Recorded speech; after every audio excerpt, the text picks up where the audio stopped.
Bismillahirrahmanirrahim. Assalamualaikum warahmatullahi wabarakatuh. Selamat siang, salam sejahtera bagi kita semua. Saya ucapkan selamat datang kepada Dewan Guru SDN Makassar 01 dan selamat datang juga untuk Ibu Kepala Sekolah SDN Makassar 01. Alhamdulillahirabbil alamin. Hari ini kita dapat berkumpul dalam keadaan sehat walafiat di ruang lab kita untuk mendengarkan sebuah materi yang sangat berguna. Nah, sebelum memulai acara, saya akan membacakan susunan acara pada hari ini, yaitu yang pertama adalah pembukaan, yang kedua adalah menyanyikan lagu Indonesia Raya, yang ketiga adalah doa, yang keempat sambutan Ibu Kepala Sekolah, yang kelima adalah materi, dan diakhiri dengan penutup. Selanjutnya kita akan masuk ke dalam menyanyikan lagu Indonesia Raya. Kepada hadirin dipersilakan berdiri.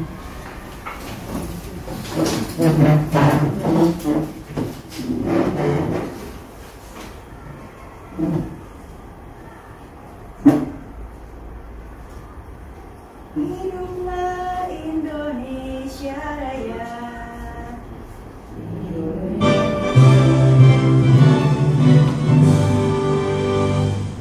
Indonesia tanah airku, tanah tumpah darahku.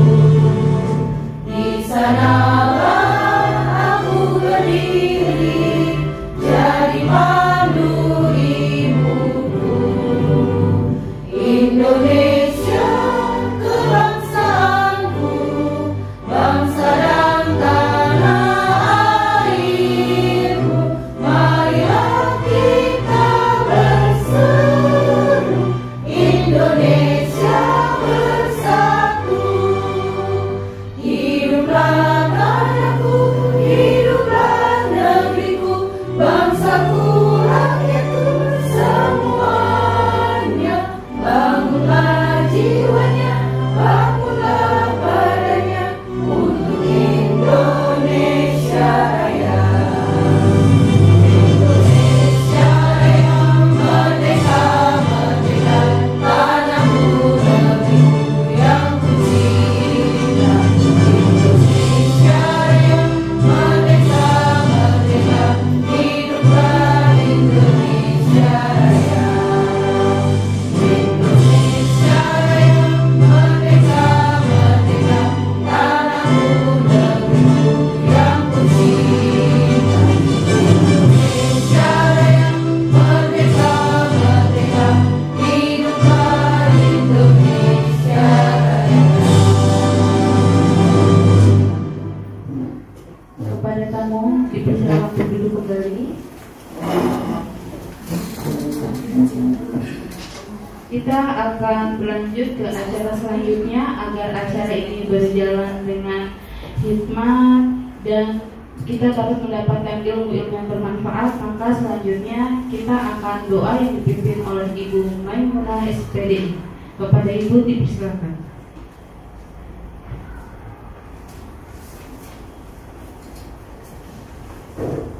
Terima kasih Bapak Wajah. Marilah ibu-ibu semua, bapak ibu guru, kita berdoa untuk acara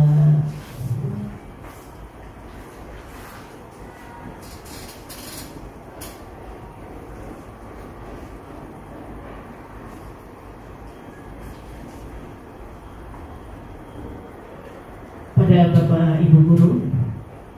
Sebelum acara penimbasan hari ini, marilah kita berdoa menurut dan keyakinan agama masing-masing. Doa ini dipimpin sesuai dengan agama Islam yang beragama Kristen. Berdoa sesuai agama dan keyakinan masing-masing. Bismillahirrahmanirrahim. Hamdan na'imin, hamdan syakirin, hamdan yu'afini ammahu wa yu'afi mazidah. Ya Rabbana lakal hamdu kama yanbaghi jalali wajhikal karim wa azimi sultan. Allahumma salli ala sayyidina Muhammad wa ala ali sayyidina Muhammad. Rabbi zidni ilma warzuqni rahmah Ya Allah, tambahkanlah ilmu kepada kami, berikanlah kami pemahaman. Allahumma arinal haqqa haqqa warzuqna ittiba'ah warzuqna wa arinal haqqa wa arinal batila batila warzuqna ijtinabah. Ya Allah, tunjukkanlah kepada kami yang benar itu benar dan berikanlah kami kemampuan untuk melakukannya, dan perlihatkanlah kepada kami yang salah itu salah, serta berikanlah kemampuan kami pula untuk menjauhinya. Rabbana atina fid dunya hasanah wa fil akhirati hasanah wa qina azabannar. Subhana rabbika rabbil izzati amma yasifun wa salamun alal mursalin walhamdulillahi rabbil alamin. Amin amin ya rabbal alamin.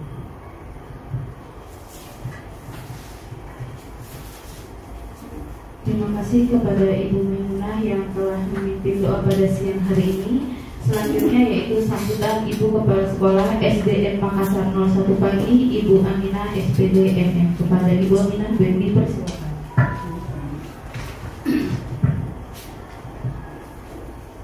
Bismillahirrahmanirrahim. Assalamualaikum warahmatullahi wabarakatuh. Yang saya hormati Bapak dan Ibu guru yang hebat, serta teknik maupun karyawan yang juga tidak kalah hebatnya. Alhamdulillah, bersyukur kita panjatkan kehadirat Allah Subhanahu wa Ta'ala, sehingga pada siang hari ini kita bisa diberikan nikmat kesehatan, khususnya sehingga kita bisa melaksanakan yang tentunya acara ini kita laksanakan dalam rangka pembebasan mengenai guru penggerak. Alhamdulillah, di sekolah kita ini memang pernah ada 2 guru yang ikut tes penggerak, tapi memang belum ada yang bisa mencapai ke yang lebih tinggi, tapi tidak apa-apa. Itu sudah salah satu pembelajaran kita, mudah-mudahan yang lain juga bisa mengikuti. Tapi di sini alhamdulillah Bu Susan sudah mendapatkan pelatihan untuk penjelasan kepada kita semua sebagai pelatihan dari guru penggerak. Mudah-mudahan dari nanti materi yang Bu Susan berikan kepada kita semua dapat kita gunakan tentunya dalam pembekalan pada pembelajaran peserta didik kita, ya. Dan juga menjadikan pembelajaran juga atau pengalaman kita untuk mana tahu nanti ada lagi event seperti ini atau program guru penggerak yang mungkin nanti berbeda nama, tapi mungkin pelaksanaan juga sama. Mudah-mudahan di antara kita ada yang seperti itu. Nah, mungkin tujuan di sini, meskipun Bu Susan memang belum jadi guru penggerak, tapi sudah mendapatkan pelatihan pengibasan guru penggerak, ilmunya pun akan sama kita dapatkan. Nanti kita akan diberikan materi Bu Susan untuk lebih mengenal apa sih yang Bu Susan dapatkan dalam pengibasan guru penggerak. Jadi pengibasan guru penggerak dilaksanakan dengan tujuan memberikan kita bekal untuk tadi seperti yang saya katakan, untuk pembelajaran bagi peserta didik kita, juga untuk mengedepankan program yang disebut kita sekolah ramah anak, ya.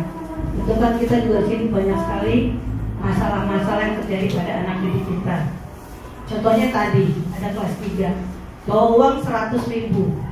Nah, kelas 3 bawa uang 100.000 coba, ya kan? Terlalu banyak, sangat dan sangat banyak sekali. Untuk apa? Katanya dikasih oleh opanya untuk bayar pramuka. Waduh, bingung kan? Bayar pramuka, sementara Kak Adit tidak ada pada hari ini.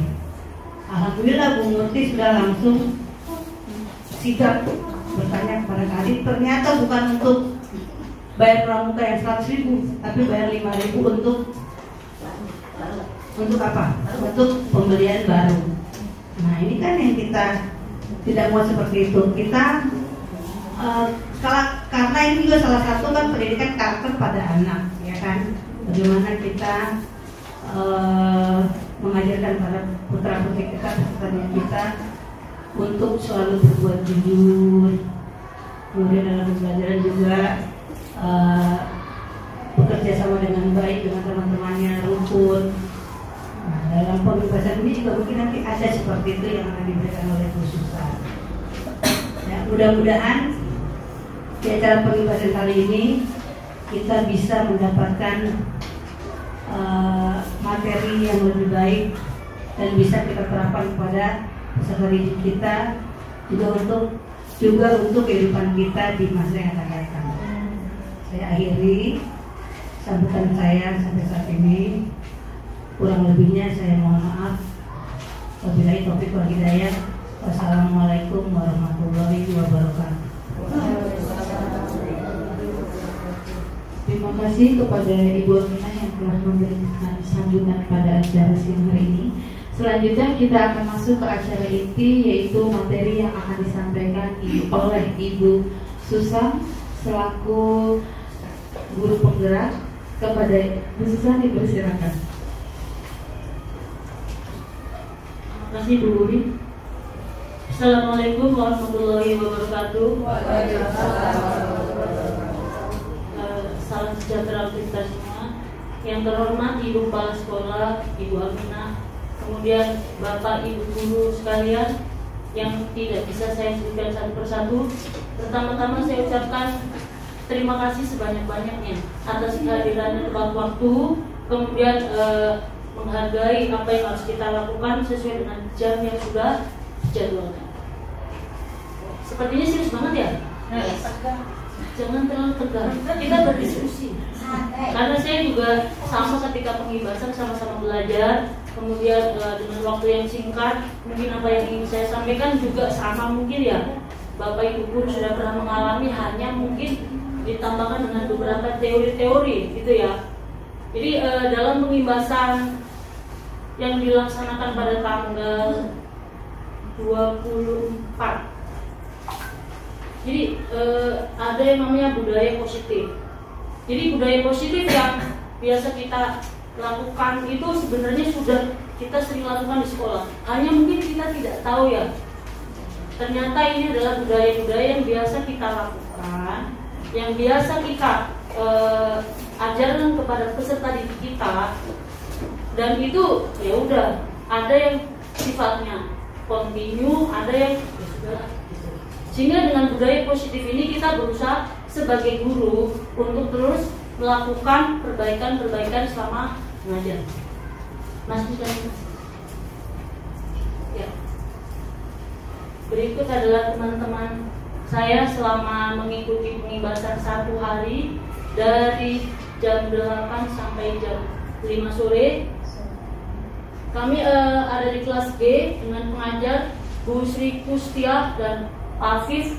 Beliau adalah guru penggerak angkatan 7. Yang dibahas adalah sama masih budaya positif. Karena budaya positif di sini dianggap bahwa kita sebagai seorang pendidik harus mampu mencontohkan, menteladani. Karena kadang-kadang ada bahasa gini, guru digugu dan ditiru. Walaupun pada kenyataannya kadang-kadang kita sangat susah untuk memahami kata-kata itu ya. Apalagi dengan zaman sekarang yang memang kondisinya itu dengan berbeda latar belakang anak. Kemudian yang zaman dahulu waktu kayak saya itu belum kenal yang namanya gesture. Dan sekarang itu benar-benar untuk menyatukan persamaan itu sangat susah.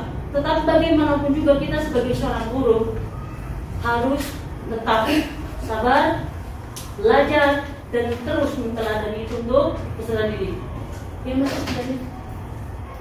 Ya, ini adalah video motivasi yang silakan nanti Bapak Ibu simak.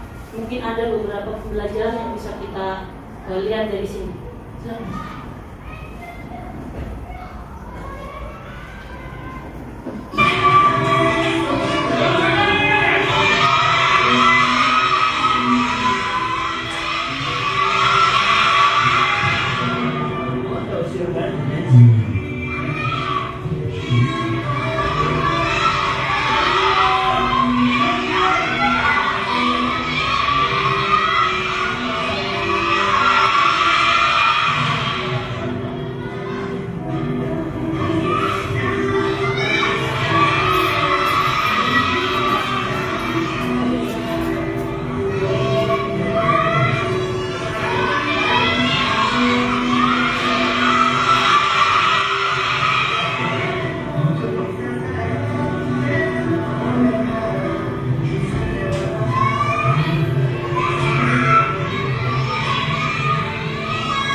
tayangkan, kira-kira apa ya yang bisa digambarkan?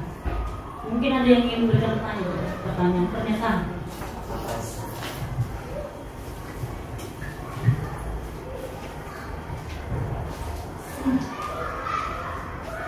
Terima kasih kepada Susan sudah memberikan kesempatan. Dari video motivasi tadi saya mengambil pelajaran begini. Masalah yang kita hadapi itu sebenarnya sama, besar menurut pandangan kita. Namun yang harus kita lakukan adalah yang pertama, percaya diri. Permasalahan itu kita percaya diri dulu, saya akan bisa.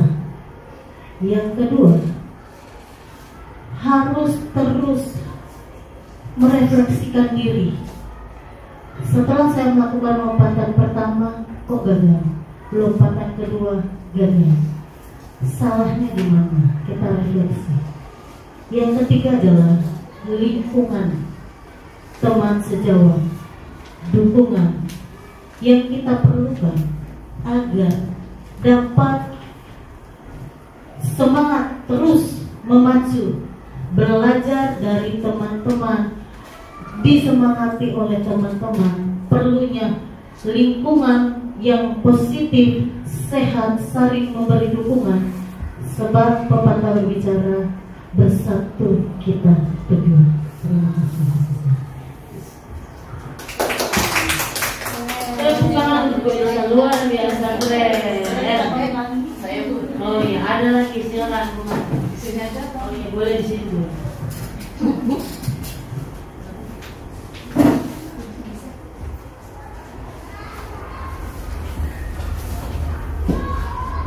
Terima kasih Bu Susan, tadi cukup bagus ya filmnya. Sebenarnya tidak jauh berbeda dengan pendapatnya Bu Elisa. Tapi yang tadi saya tangkap itu yaitu bahwa dalam kehidupan ini perlu motivasi dari orang lain, ya. Bahwa kita bekerja itu tidak sendiri, tapi perlu motivasi dari orang lain. Terus yang kedua, bahwa segala sesuatu yang kita ingin miliki, kita harus bergerak. Berarti ada gerakan. Kalau kita diam aja nggak bakal mencapai sesuatu yang tadi kita inginkan. Jadi yang satu adalah perlu motivasi dari orang lain atau dukungan dari orang lain, karena kita hidup adalah bersosialisasi gitu ya. Perlu ya tadi dukungan dari orang lain atau motivasi dari orang lain. Terus yang kedua, bahwa untuk mencapai sesuatu kita harus bergerak. Ya tidak diam, karena kalau diam itu stagnan, maksudnya kita tidak mendapatkan apa-apa. Tapi karena tadi dia bergerak, maka dia mendapatkan sesuatu yang dia inginkan. Itu.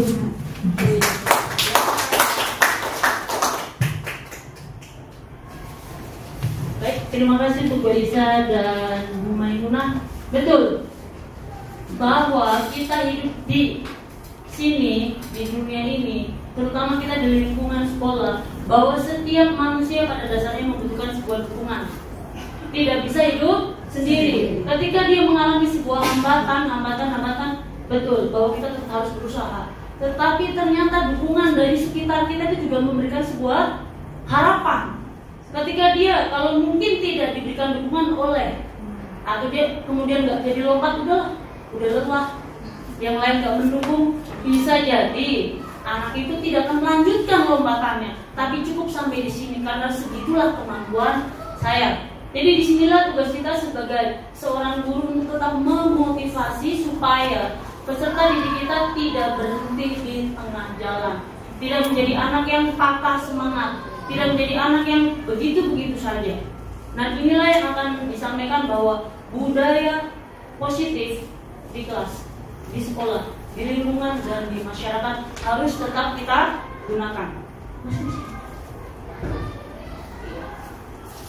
Dari tadi kita berbicara tentang budaya positif.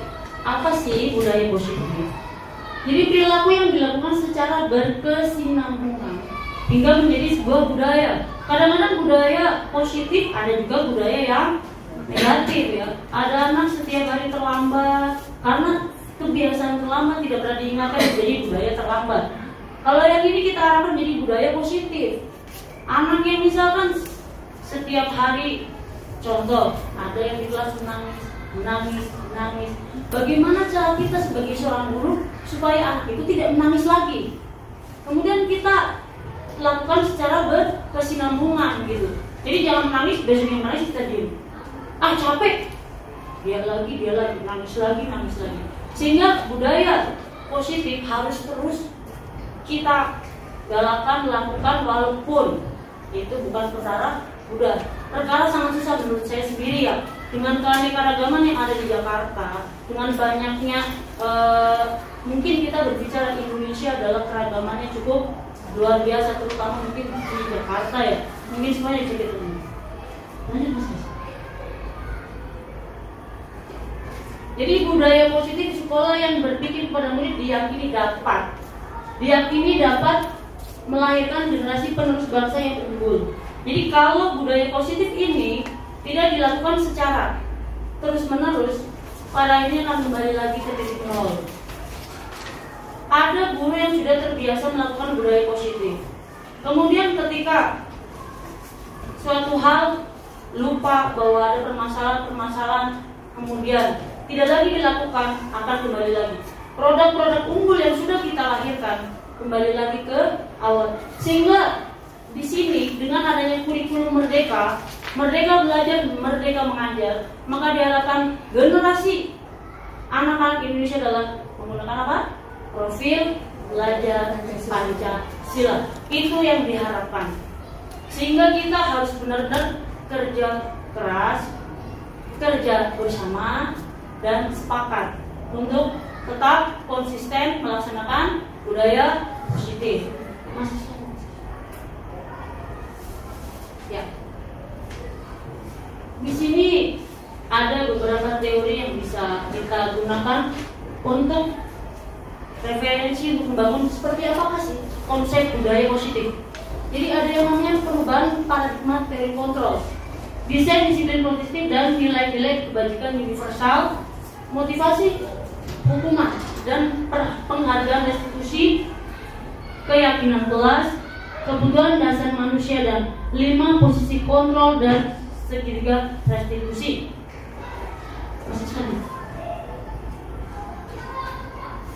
Ya, di sini mungkin andai kata dibahas ini cukup panjang, jadi ada materi yang bisa saya bagikan, tapi kita akan berbicara secara umum, di mana bahwa teori kontrol menurut Dr. William Glasser bahwa semua perilaku itu memiliki tujuan. Semua perilaku memiliki tujuan. Kadang-kadang kita berpikir anak kita nakal banget ya, atau kita berpikir anak kita kok terlambat dulu ya, atau anak ini cerdas banget. Sehingga kita kadang membandingkan antara yang nakal dengan, tapi sebenarnya sejatinya bahwa apapun yang dilakukan oleh peserta diri kita sendiri adalah memiliki tujuan. Contoh satu, misalkan anaknya iseng banget gitu ya, tujuan dia, walaupun itu salah ya, adalah menyenangkan diri sendiri. Ada tujuannya betul. Jadi di sini kadang-kadang kita, karena dalam satu kelas itu bukan hanya 1-2 anak yang harus kita perhatikan, sehingga memang benar di sini bahwa kita harus tahu persis bagaimana gaya belajar dari setiap siswa yang kita hadapi di kelas. Kemudian teori motivasi. Jadi ketika kita memiliki sebuah tujuan, satu, kadang-kadang gini, udah aku diem lah, biar gak dihukum. Ada yang bilang gitu ya, ya sudah, gak apa-apa, aku yang rajin biar mendapatkan sebuah imbalan. Walaupun kadang-kadang dari menghindari hukuman atau mendapatkan imbalan itu belum tentu efektif. Contoh seperti saya sendiri di kelas, ketika saya memperlakukan bagi anak yang berani tampil, kemudian setiap hari berani maju dan sebagainya, saya dikasih bintang. Tapi ada satu waktu di mana dapat bintang, nggak dapat bintang, nggak dapat, langsung berubah. Ada tidak yang berlaku seperti di kelas? Nah, jadi sebenarnya teori motivasi pun tidak selamanya kan baik, atau sebaliknya hukuman setiap hari dihukum juga tidak akan baik. Malah sebaliknya bahwa anak kita sendiri akan semakin hilang kontrol, semakin enggak lagi respect terhadap guru. Sehingga di sini teori-teori yang harus kita pelajari Gimana mengontrol tindakan kita kalau orang lain pada dasarnya tidak bisa mengontrol diri kita sendiri. Begitu juga dengan peserta didik.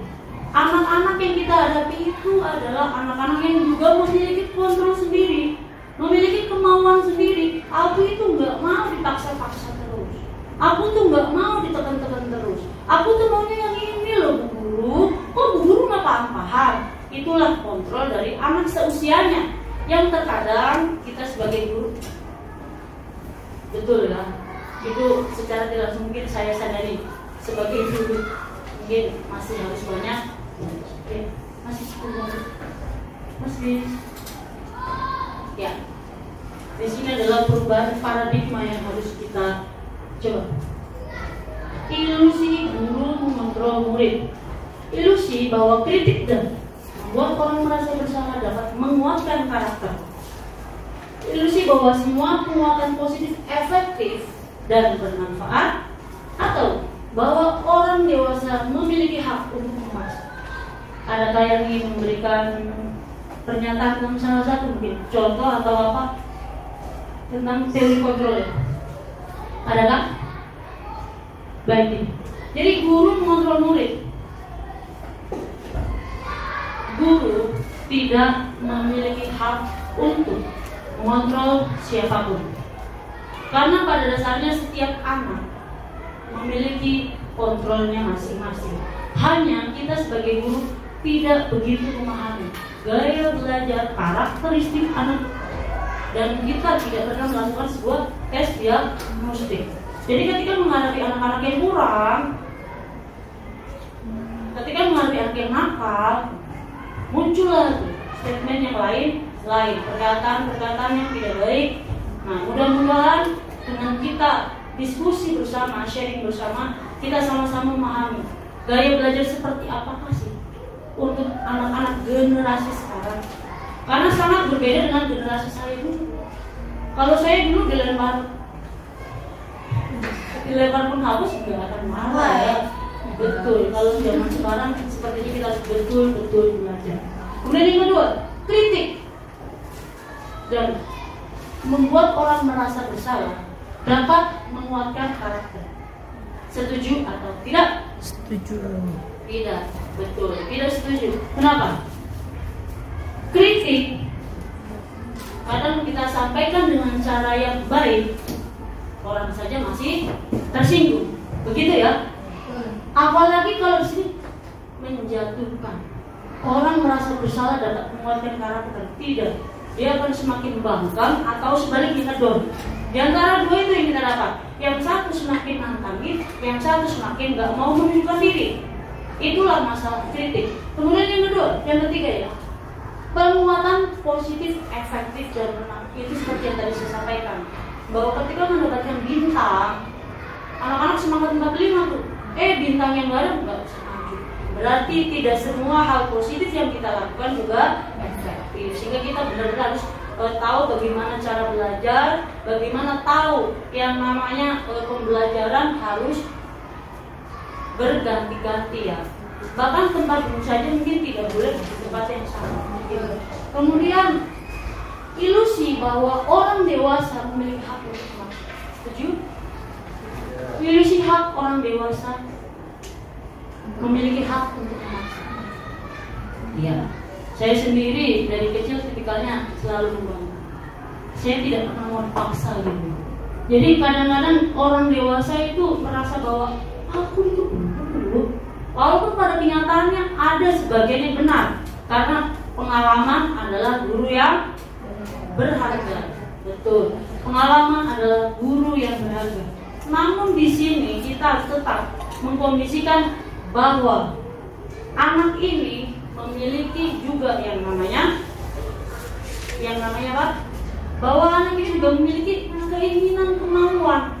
Yang nggak boleh, udah kita jalan-jalan aja ke Ancol. Kalau kamu ya udah di rumah aja. Padahal ada alasannya gitu, ada alasannya. Kalau ke Ancol bolak-balik ke Ancol nggak mau lah, mau bosan misal. Tapi tetap orang dewasa mengatakan itu benar menurut mama. Walaupun mungkin menurut orang tuanya budgetnya cukup gitu ya, menurut anaknya bosan. Itu adalah sebuah yang memang kita hadapi dalam kehidupan sehari-hari.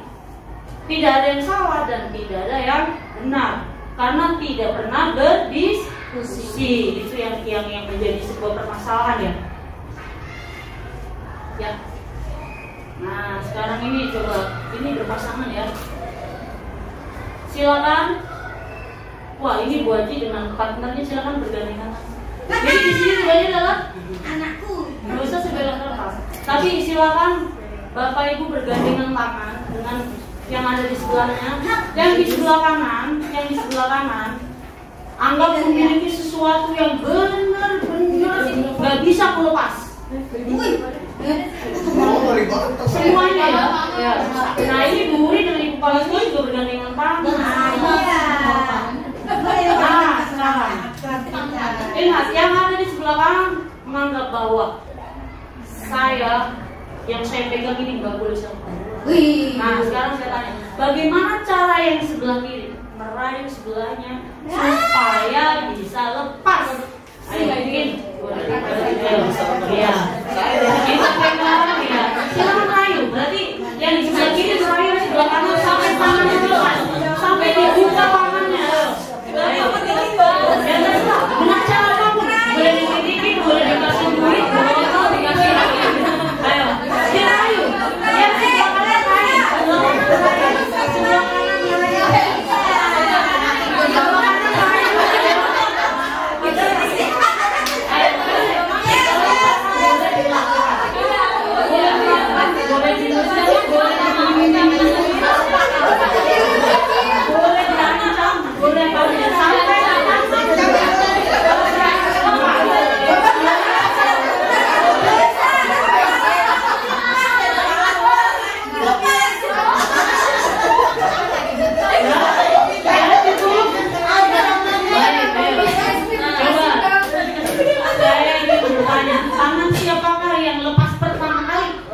Yang terbuka pertama kali, ayo. Kalian siapa? Tangan buku, tangan. Ayo. Bagus. Lepaskan begitu saja yang benar itu. Oh, keyakinan. Ada lagi yang lepas. Oh, ayo. Kenapa ayo? Ini banyak yang lainnya. Dirayu dengan sesuatu yang disukai. Ada lagi. Coba yang tidak dilepas, kenapa? Yang tidak dilepas. Oh, diancam lepas juga itu. Dia nggak mau melepaskan diri. Alasannya apa kita? Guru alasannya apa? Tidak melepaskan diri. Apa ya? Nyaman. Oh, nyaman dengan keadaannya. Jadi begini, bahwa setiap manusia pada dasarnya itu ketika kita menggenggam apa yang kita mau, apa yang kita bisa jadi lepas karena lingkungan sekitar. Iming-iming ya. Jadi adanya iming-iming gitu ya, kemudian adanya hadiah, itu bisa juga merubah yang namanya kontrol atau paradigma dari manusia itu sendiri, gitu ya. Sama juga seperti anak-anak. Nanti guru kasih nanti guru berikan bintang langsung, walaupun pada saat itu tidak mau ya, tapi ketika bilang iming-iming mau juga tuh. Atau sama iming-iming. Iming-iming itu paling utama.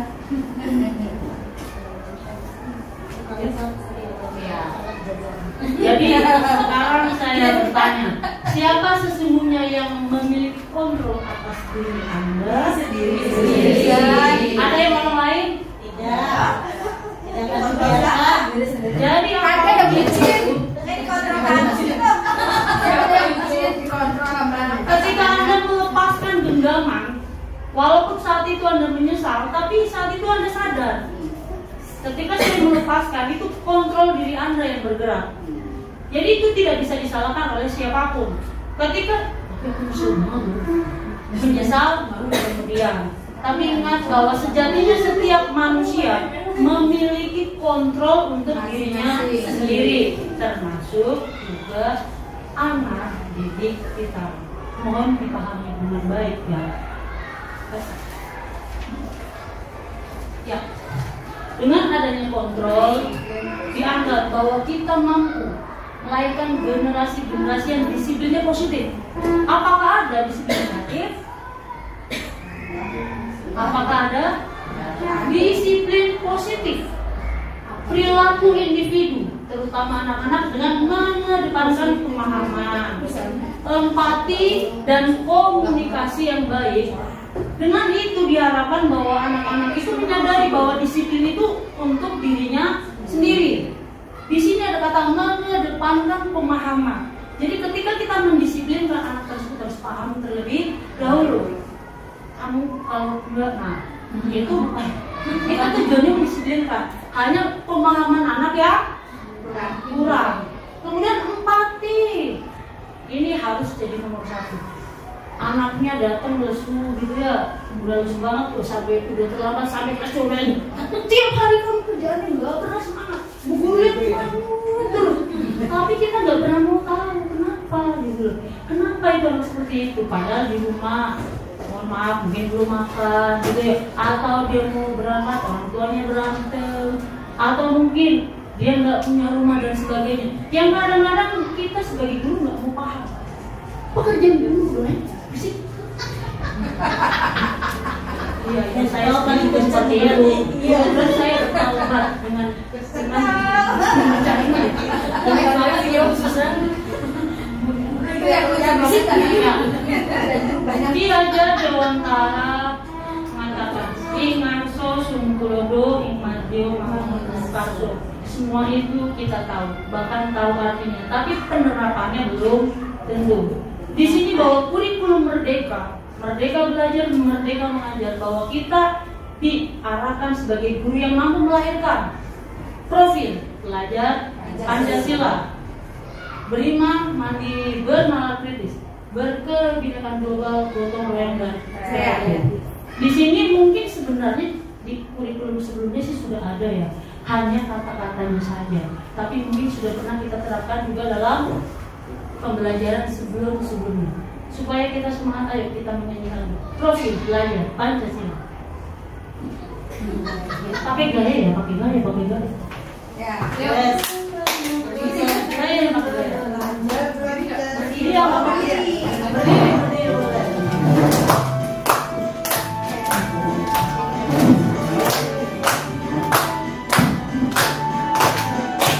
Belajar Pancasila, beriman dan bertakwa pada Tuhan yang Esa, dan berakhlak mulia, berkebinekaan global, gotong royong mandiri, kreatif dan bernalar kritis. Belajar Pancasila, beriman dan bertakwa pada Tuhan yang Esa, dan berakhlak mulia, berkebinekaan global, gotong royong mandiri, kreatif dan bernalar kritis.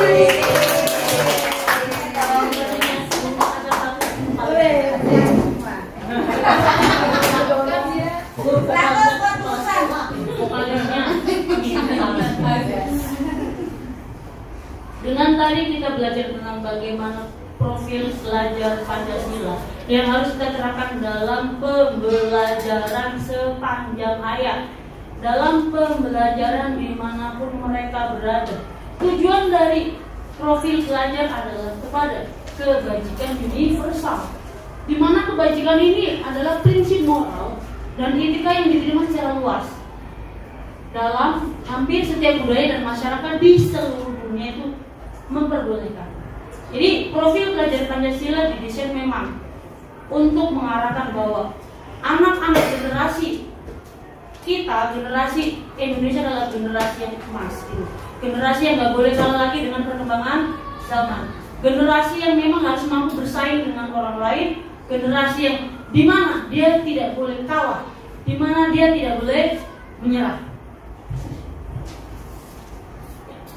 Di sini ketika kita belajar ada yang namanya kendala di lapangan gitu ya, bukan adalah gitu, tapi banyak sekali apa yang kita hadapi, baik mungkin secara langsung atau tidak langsung, tapi harus tetap kita hadapi. Sehingga kita sebagai guru harus tahu benar bahwa setiap kelakuan murid kita, kelakuan siswa kita, ada yang baik, ada juga yang tidak baik ya. Ada yang positif, ada juga yang negatif. Sehingga kita sebagai guru harus tahu sebenarnya teori motivasi, hukuman dan penghargaan. Setujukah Anda dengan hukuman dapat mendisiplinkan anak? Setujukah? Belum tentu. Memberikan hukuman dengan hal positif seperti membaca atau membersihkan halaman sekolah dapat meningkatkan disiplin? Belum tentu bisa. Bisa juga, belum tentu juga ya. Yang terakhir, memberi penghargaan dapat meningkatkan motivasi belajar anak. Tidak selalu. Tidak selalu. Tapi ya, boleh masuk. Sebelumnya kita harus tahu apa itu hukuman, apa itu penghargaan. Jadi di sini hukuman bersifat searah, tidak terencana. Ya udah kamu terlambat, terus apa? Ya udah kamu mencontek, lari lawangan. Itu adalah hukuman. Kenapa? Bersifat tidak terencana. Tiba-tiba, tidak ada yang namanya kesepakatan. Dan kadang-kadang suka-suka saya, kan saya yang gitu. Suka-suka saya, karena saya yang memimpin kelas ini. Semoga kita dijauhkan dari seperti itu. Jadi hukuman bersifat satu arah dari pihak guru yang memberikan dan murid hanya menerima. Dan ini yang menyebabkan kadang-kadang bahwa anak-anak itu menjadi orang yang membangkang. Kenapa? Tadi kan aku terlambat, sebenarnya bukan karena aku yang terlambat loh. Tapi pas aku naik sepeda bantu bocor. Jadi aku tambal dulu. Tapi guru belum tanya aku udah dihukum. Betul kan? Nah, atau sebaliknya, anak-anak itu sebenarnya mungkin tidak baik, melainkan dia pintar mencari alasan kepada gurunya, kita percaya saja. Itu juga menjadi sebuah permasalahan juga. Kemudian kita tahu bahwa hukuman itu bukan sesuatu yang efektif, bukan sesuatu yang bisa memajukan peserta didik. Kenapa? Dengan hukuman kadang-kadang anak itu semakin minder. Dengan hukuman kadang-kadang anak malah jadi malas belajar. Dengan hukuman kadang-kadang anak nggak mau lagi yang namanya gurunya galak, misalkan seperti itu ya. Walaupun pada kondisinya bahwa kita sebagai guru tujuannya adalah baik, mendisiplinkan, sehingga kita harus tahu betul bahwa caranya juga harus baik. Nah, ini adalah konsekuensi. Konsekuensi di sini terjadi dalam bentuk yang sudah terencana. Terencana, sudah disepakati, sudah dibahas sebelumnya. Kalau hukumnya sifatnya dadakan, satu arah, hanya ditentukan sebagai oleh guru. Tapi kalau konsekuensi itu bersama kita bahas. Contoh, kalau kamu buang sampah sembarangan, coba kamu tanya konsekuensinya apa. Biarkan anak yang menjawab, biarkan mereka menjawab. Misalkan, ya kelasnya kotor, di tempat lain terjadi banjir, nah, tanyakan. Terus menurut kamu harus seperti apa? Nah, seperti itulah yang harus kita lakukan sebagai seorang guru. Jadi apapun yang dilakukan murid, sama seperti kita. Kita lari-lari terlambat ya. Tapi kan kamu disalahin murid ya? Iya, betul. Guru tahu nggak tadi? Nah, ya sama, murid juga sama gitu loh. Jadi ketika seorang murid menyalahkan guru, tidak boleh. Tapi sebaliknya, guru selalu menyamakan murid. Sehingga kita pakai adalah konsekuensi. Umumnya bentuk-bentuk konsekuensi dibuat oleh pihak guru, sekolah, dan murid bersama murid. Dalam penerapan, murid tetap dibuat tindakan yang nyaman ya. Jadi dengan adanya konsekuensi, anak itu menjadi sadar bahwa apa yang saya lakukan itu udah salah gitu. Ketika dia masih terlambat, kesalahannya adalah pertama kali mungkin dia langsung melonong, gitu ya, tidak menyampaikan apa yang menjadi kesalahannya karena terlambat. Itu adalah sebuah alasan gitu. Sehingga di situ harus juga sebuah kesepakatan di mana setiap manusia ketika melakukan sesuatu memang ada sebab, ada musibah. Jadi kita sebagai guru diharapkan ketika terjadi sesuatu, asas tidak bersalah, kemudian kita tanyakan dulu penyebabnya kepada peserta didik, jadikan nomor satu. Jadi jangan langsung kita just kita hukum, kita omelin, bla bla bla bla bla bla bla, habis itu nangis dan sebagainya. Ya, ini adalah menurut Anda hukuman atau konsekuensi. Mencatat 100 kali dalam buku. Saya tidak akan terlambat lagi. Hukuman atau konsekuensi? Hukuman. Kenapa?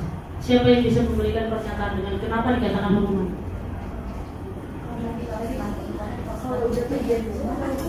Karena di sini sepihak saja ya, sepihak.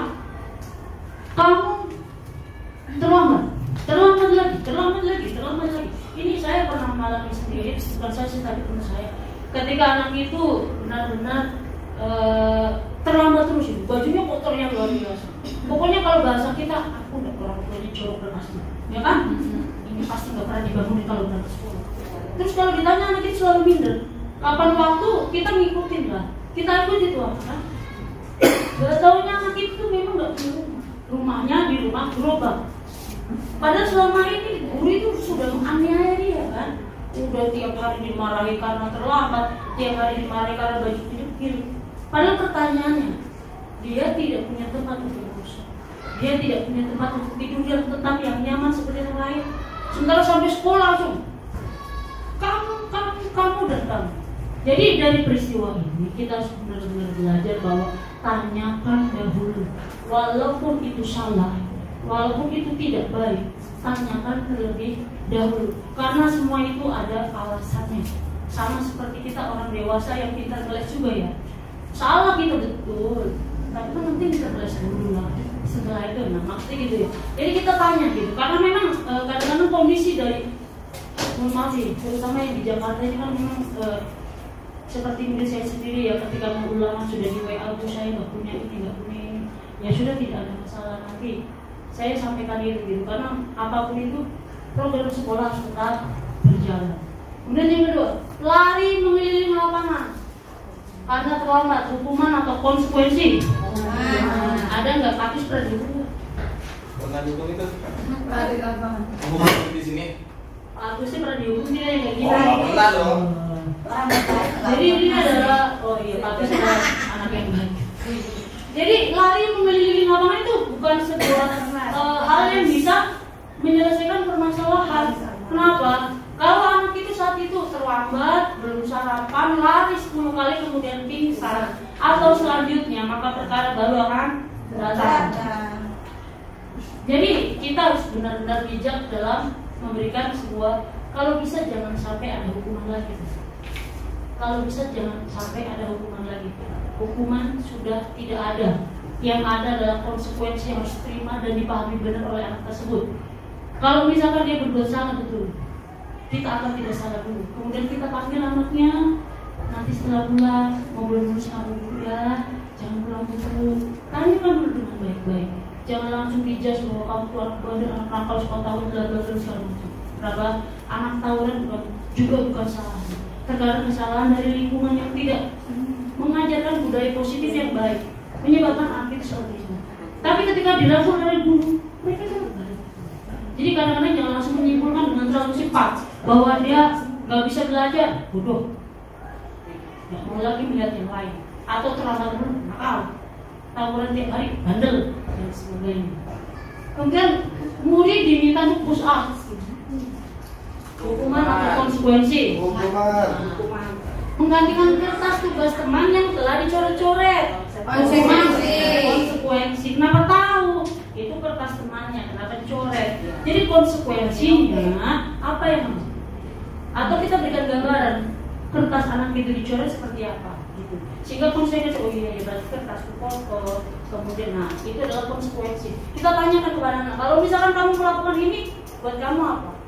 Negatifnya apa? Dampaknya apa? Begitu juga buat teman kamu sendiri. Jadi kalau misalkan kamu melakukan itu, buang sampah langsung ke kepala temannya. Terus kamu marah. Padahal itu, nah kita kembalikan lagi, kita panggil, kita tanyakan sesuai dengan kesepakatan yang kita buat. Kemudian membersihkan tumpahan air di meja. Murid disuruh untuk tidak mengenakan sepatu seharian karena tidak mengenakan sepatu hitam. Lari melilit orang sudah. Ya, jadi di sini kita tahu ya bahwa hukuman konsekuensi adalah hal yang harus kita temui dalam kehidupan sehari-hari, terutama bagi kita seorang pendidik ya. Apapun itu setiap hari Senin sampai Jumat bahkan Sabtu Minggu masih diteleponin orang tua hanya untuk menyelesaikan permasalahan anak. Dan kita harus legowo ya. Dan kita tetap harus menerima. Kadang dalam hati. Telepon mulu gitu ya. Tapi ketika kita ngomong ya juga ada apa? Iya, kadang apapun itu kita harus sampaikan dengan bahasa baik ya, bahasa yang nyaman sehingga orang tua tidak lagi berspekulasi yang lain-lain lagi tuh. Nah, ini adalah langkah kecil yang saya lakukan di kelas supaya apa yang namanya hukuman dengan konsekuensi itu bisa terlaksana.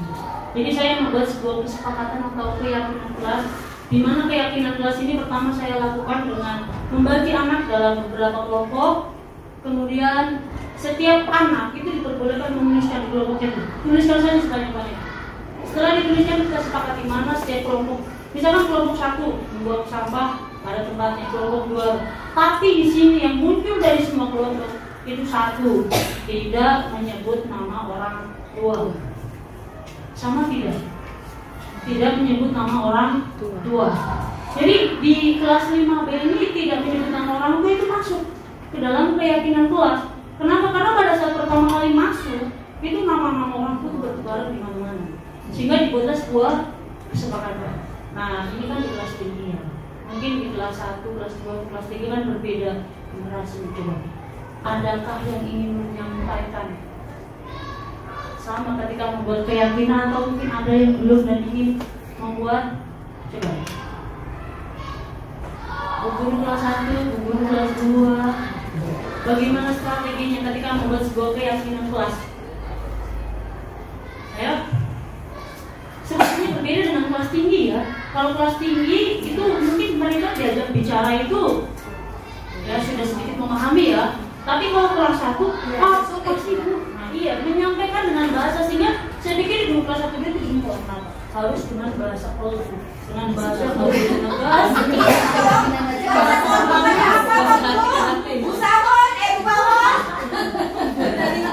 Makanya saya ingin belajar nih dari guru kelas 1 kelas 2 bagaimana cara membuat bersama peserta didiknya supaya saya juga bisa berguru gitu. Arti keyakinan aja kelas 1 belum tahu ya. Betul itu. Bagaimana cara menyampaikan? Coba.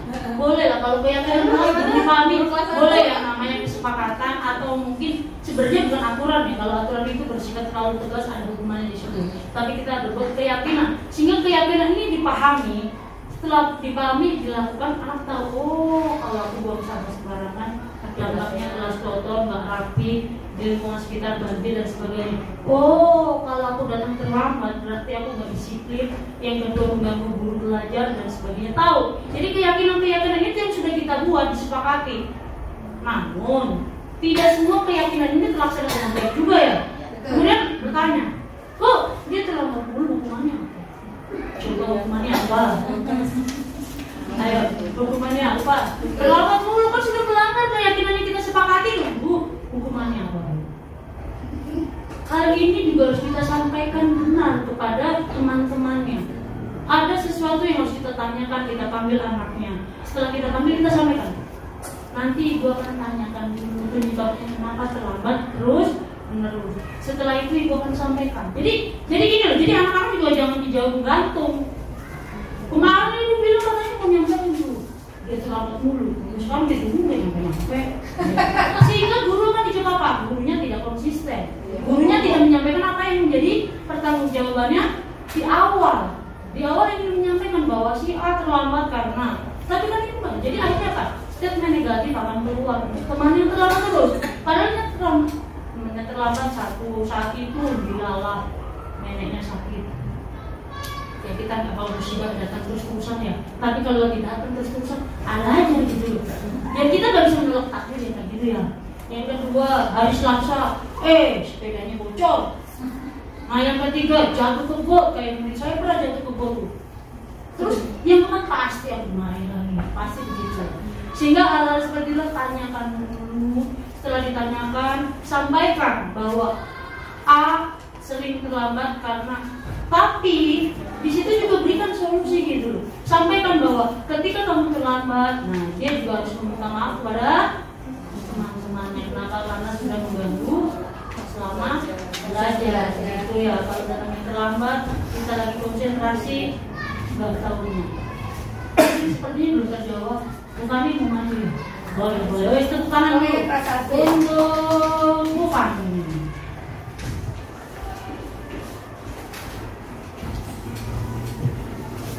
Oke, assalamualaikum warahmatullahi wabarakatuh. Izin Ibu Bapak, saya juga masih belajar. Ilmu saya masih belum seberapa gitu. Tapi untuk di kelas 1 karena notabene berbeda, sangat jauh berbeda dengan kelas tinggi. Kalau kelas 1 itu cenderung sangat aktif. Dia sangat aktif. Oke, dia bisa berhenti, dia bisa fokus. Tapi hanya beberapa menit saja. Dan hanya beberapa anak saja. Sisanya ada yang masih belum bisa fokus. Kalau untuk keyakinan kelas, untuk di kelas 1A itu saya selalu nerapin ketika ada anak yang mungkin mengganggu temannya atau temannya merasa diganggu dengan teman yang lain, pasti dia laporan. Betul apa betul? Kalau kelas 1, kalau kelas 1 kan, Bu, si A cubit aku, Bu, si B ambil kertas aku, Bu, si C ambil penghapus aku. Pasti kan seperti itu. Paling saya ketika ada anak yang ngadu seperti itu, saya cuma bilang, iya, nanti Bu Fani bicara ya, gitu. Tapi setelah itu saya tanya anak itu, kenapa? Gitu. Iya, saya salah. Terus kalau salah harus apa? Harus minta maaf, gitu. Karena dari awal kesepakatan ketika ada yang berbuat salah harus minta maaf, belajar bertanggung jawab. Pertama, kedua, ketika dia mengganggu temannya, dia tahu, ya udah nanti pulangnya pasti terakhir, pasti pulang terakhir. Jadi nunggu teman-teman yang lain udah pulang, baru dia ikut pulang, gitu. Jadi kalau untuk kelas 1 masih di tahap yang belum bisa ambil keputusan yang tinggi karena masih susah juga, gitu aja. Makasih Ibu, mohon maaf sebelumnya.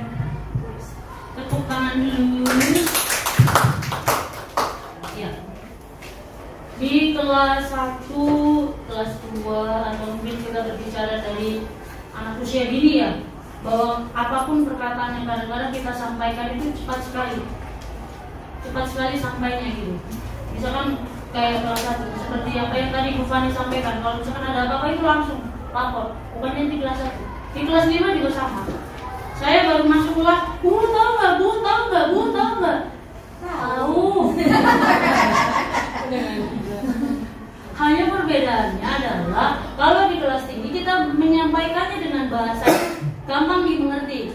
Berbeda dengan kelas bawah, sehingga memang kelas 1, 2 itu gurunya harus benar-benar sabarnya tingkat dewa. Bukan berarti kelas tinggi nggak sabar tingkat dewa, sama-sama bahwa kita pada dasarnya harus tetap mengedepankan sekolah ramah, sekolah menyenangkan, sekolah yang belajar tentang bagaimana memahami karakter peserta didik kita, bagaimana cara gaya belajar mereka, supaya kita tahu bahwa A adalah tipe auditorial, yang B tipenya visual, yang C tipenya estetik, yang kinestetik sudah dengerin nggak bisa, atau sebaliknya yang visual pecicilan nggak bisa juga. Sehingga memang kita harus benar-benar paham di situ bahwa kalau mungkin di kelas saya itu akil adalah kinestetik, dia itu nggak bisa diam.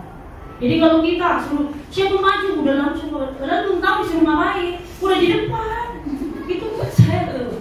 Tapi pasti di kelas saya juga ya, sama ya. Jadi belum apa-apa, yang mau maju udah maju, emang disuruh apa gitu, yang dia udah maju. Itulah kinestetik ya. Tapi kalau orang visual dia lihat mungkin dengan terlalu banyak bising, Nah itu juga harus paham. Ketika saya bertemu dengan orang tua, saya bertanya anak saya kalau belajar Bu, ada suara nggak bisa. Tapi rumah saya kan kecil, berisik banget. Gimana caranya? Nah saya jawab, ibu ada kamar lain nggak selain yang kamu bilang gitu? Ya ibu bisa kan ngomong supaya anaknya masuk gitu. Karena memang di kelas itu jadi nggak nyambung, mungkin di rumah juga berisik, di kelas juga mungkin berisik pada saat ini gitu ya. Ya nanti boleh lanjut. Lanjut. Iya, ini adalah refleksi atau yang terakhir akan saya tanyakan. Ingin seperti apakah Anda? Kulkas, kemudian koper atau tempat sampah? Ayo boleh memilih bebas, Dan sudah memilih berikan alasannya. Kenapa? Sesuatu yang akan Anda simpan dan dipergunakan di kemudian hari, taruh di kulkas. Sesuatu yang akan dibawa dan dipergunakan dalam waktu dekat, atau sesering mungkin koper.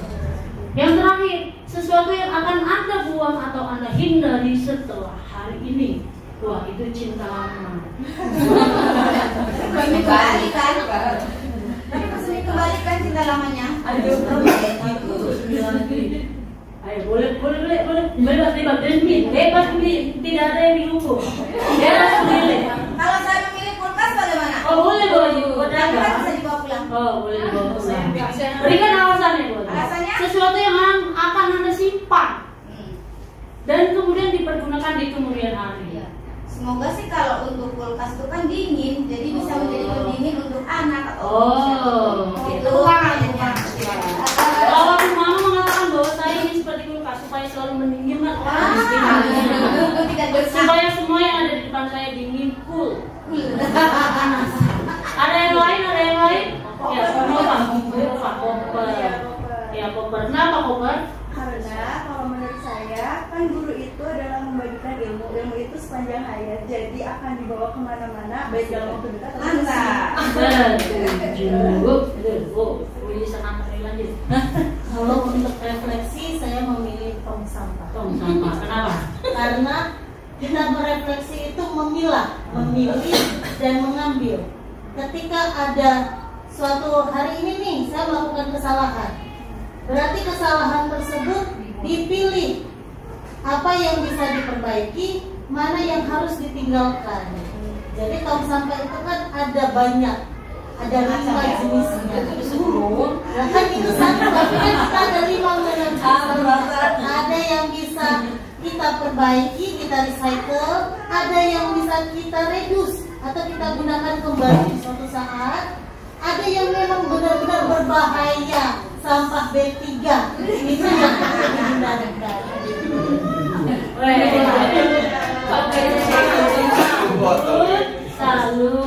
Salut, hebat. Jadi apapun pemikiran yang anda saat ini sampaikan tidak ada satupun yang salah. Karena pada dasarnya setiap guru memiliki keinginan. Rumah. koper. Ya koper. Kenapa bukan koper? Ilmu yang tadi ibu berikan itu sebenarnya bagus, sangat bagus ya. Dan kalau memang dikemas dengan yang sangat bagus, itu akan selalu itu Bu, kita akan gunakan akan kita pergunakan dengan sesering mungkin. Ilmu yang tadi ibu kasih maksudnya. Salut, pokoknya salut dengan kegiatan hari ini. Kalau saya berpikir bahwa yang pertama menurut wajib mama betul kenapa bahwa setiap guru itu memang harus memberikan sesuatu yang dingin, yang cool, yang indah, yang menyenangkan kepada peserta didik. Kemudian yang kedua juga benar kenapa bahwa kita sebagai guru harus bisa membawa, harus bisa mempergunakan dalam waktu ilmu yang kita pakai, ilmu yang kita cari, semuanya adalah untuk peserta didik dan diri kita sendiri. Atau ini juga benar kenapa bahwa kita harus berefleksi, kita harus mengevaluasi apa yang sudah kita lakukan selama 1 tahun, 2 tahun, 3 tahun, kok gak berubah ya? Ada apa yang salah dengan aku? Oh ternyata tempat sampahnya kosong, nggak pernah diisi, nggak pernah direfleksi. Kalian nggak pernah mikir, itu kali ya.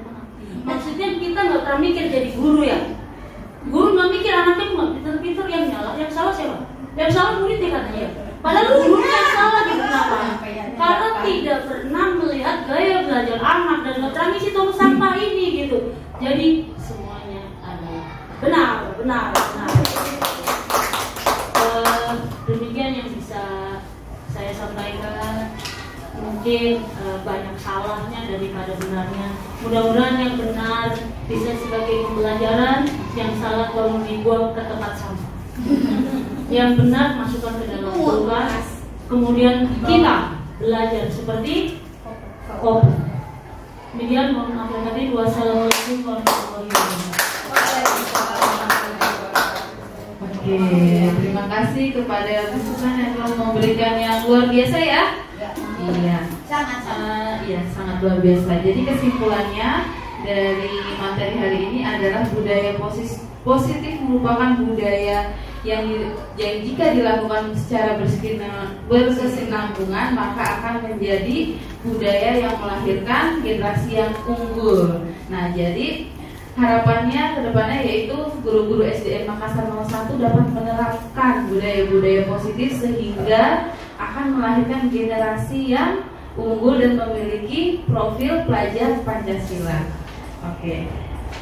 Kita masuk ke dalam acara yang terakhir yaitu penutup. Semoga acara hari ini dapat memberikan manfaat kepada kita sebagai guru. Dan untuk akhir acara, saya selaku MC mohon maaf dan saya akhiri dengan wassalamualaikum warahmatullahi wabarakatuh.